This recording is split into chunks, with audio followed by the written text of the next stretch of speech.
pregnant and I'm homeless. Why did you choose to not have an abortion? Because I don't believe in murder.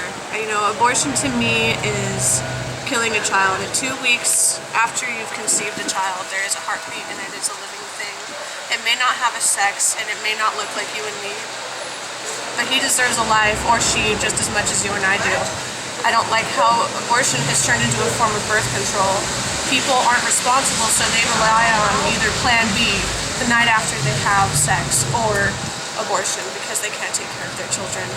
And to me, I believe all children deserve life. There's plenty of families out there that can't have children, that die alone because they want to be able to have families. And I have 2 children that are adopted out currently, and they helped a family be able to feel complete and whole. And my kids are so happy. They're together and they're taken care of, and I could never have the blood on my hands of ever killing my children. So how did you end up in your situation that you're in now with not having a home? Well, it's unfortunately kind of been a consistent thing off and on for almost 10 years now. When I was 16, I ran away from home a lot, was a troubled kid. I became a street kid, and it's hard to take away that lifestyle. And it took me until I had my first kid to where I got inside again. And I fought with DHS and lost a battle with my kid, which was good in the end because I wasn't ready to be a mom at that point. But after I had my second child, I learned more things, more coping skills to be able to realize that this street life is no life at all. And it's no life for my child. I got off the streets and had an apartment, had my family, and something really tragic happened in our life to where I went back to marijuana, which was not the best thing for me to do, but I ended up smoking pot while I still had my child, and I had to do inpatient. Fought a losing battle once again. My son got adopted out with his older brother, and I became homeless because I lost everything from smoking a joint, and became homeless there again. Finally got a way out with a friend. We were off the streets for 2 years until this last July. I had a job for a little bit last winter, lost that job. We had enough help and enough money to be able to stay inside until around July, and that's when we lost our place to live. And we've been trying to get off the streets ever since. Have anyone or any groups come by and encourage you to get an abortion? Oh my goodness. That one is really frustrating. I've had numerous random strangers as I'm flying my sign outside of McDonald's tell me I'm a deadbeat because of the simple fact that I'm homeless and pregnant rather than aborting my child. You get random people. I actually had Planned Parenthood as I was flying my sign when I was about 3 months pregnant outside of Michelle's on 5th and Taylor. Planned Parenthood people came out of the parking garage and they said, well, have you ever looked into the services that we have? And I asked her what she was trying to get at, and she said, well, there's no place for you and your child on the streets. You're still not far enough along that you're still okay to have an abortion. And I thought that was just really wrong. No organization should ever come and tell me I should kill my child, or people in general. It's not okay. Not okay at all. What about some other people? You said some people have told you a few things. Oh, I had one guy that came out and told me, actually outside of McDonald's, tell me that my child deserves to have, or does not deserve to live on the streets, and that I was a deadbeat because I didn't abort my child. I've had a random lady, I don't know if she's even legitimate enough to even mention, she's kind of crazy, but she came up to me and told me that I was a piece of shit, excuse my language, but that's what she called me, because I'm not giving my child the life that he deserves. And if my child's gonna be on the streets, he's better off dead. It's hurtful, but at the same time, I am a religious person. I'm able to set that aside and realize that it's issues that they have with themselves or something in their life. I'm not gonna let it bring me down enough to do what they want me to do. Again, I don't want that blood on my hands. I love my children too much. Camera, and it's like I'm talking to them. Huh? Sorry. You documented them? Sorry. Yeah.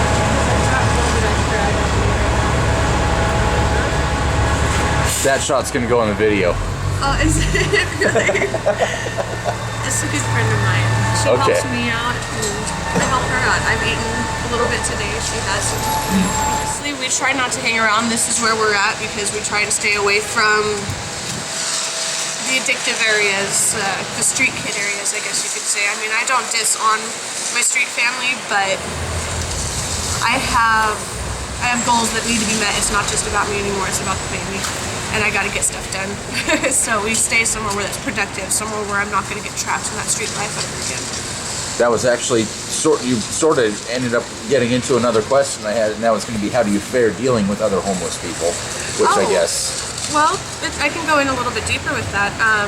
There's family. Like I said, we've been off and on these streets for 10 years, and I mean, I've got my husband back here that we've been together for almost 6 years now, and you know, we gotta be strong. But a lot of people down here, we go to our family feeds, homeless feeds, people that help us out in the nighttime, and we still have family here. But I'm a recovering addict of crystal meth for 4 years now, and it's people, places, and things that keeps me clean or keeps me from being clean. And I want to keep being clean, so I stay away from the areas. It was 4 years ago that you got off it? Yeah, I have 4 years clean in February. So what kind of government assistance have you gotten or pursued and been denied, or that you're waiting for? And how would you rate the efficiency of such programs and effectiveness? Well, I've been on wait lists for months now. I mean, subsidized housing, homeless shelters. I'm on a 211 family shelter wait list. When I finally did get on it, they failed to inform me that they no longer had it. I actually just found out that I'm now allowed into a warming center that gets me into another program that it's an actual shelter, but it's a steady shelter, and it's not going to close in the spring, summer hours or months. So from there, I can get into housing, and they have grants that help out families with children and pregnant women to pay for housing, and that's the same people that I had gone through with my last son to get the apartment that I had, and they were going to pay my rent for a year, which gives me time to get into school, to be able to do what I need to do, become stable on my own feet.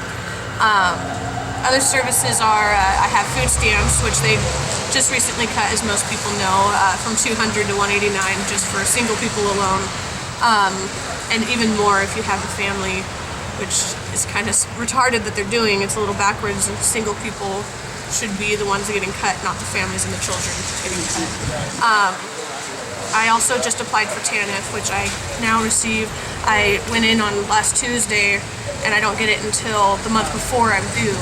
I don't think that's really, I think they need to work on that a little bit more. I believe that parents should have enough time before their child comes to be able to get themselves set up to be able to take care of a child. It seems like the programs are, they're cutting it really close. I barely have enough time to try and find an apartment before my kid's born. So, but again, that's because I need to work on myself. I want to try and rely on myself rather than government assistance and people's help. I don't like being a charity case, but where I'm at, I have support from my family, but they don't support my family. They support me, not my family. And yes, Corey and I have had our troubles, but what family hasn't? And so your family has an issue with him? Yeah. Oh.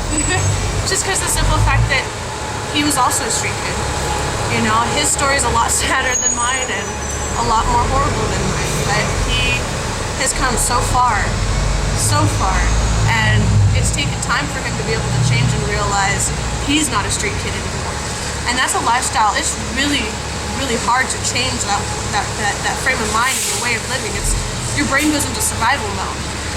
And once you're in survival mode for 10 plus years, how do you get yourself out of that? That becomes who you are.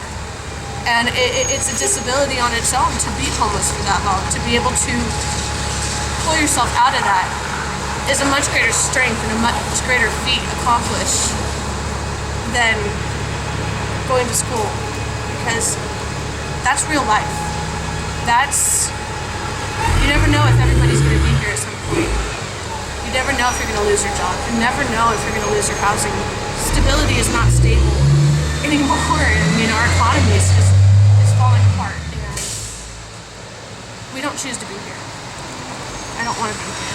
I want to be normal like everybody else expects me. You mentioned one of the government programs that you found out you were approved for, but then it was discontinued before they had approved you for it, yet they still approved you after it was... Oh, the whole family waitlist shelter? Is that what it was? Yeah, no, it's they had it and then they let it go because there's a warming center that are denying people, but they failed to let me know that I'm not on a waitlist anymore.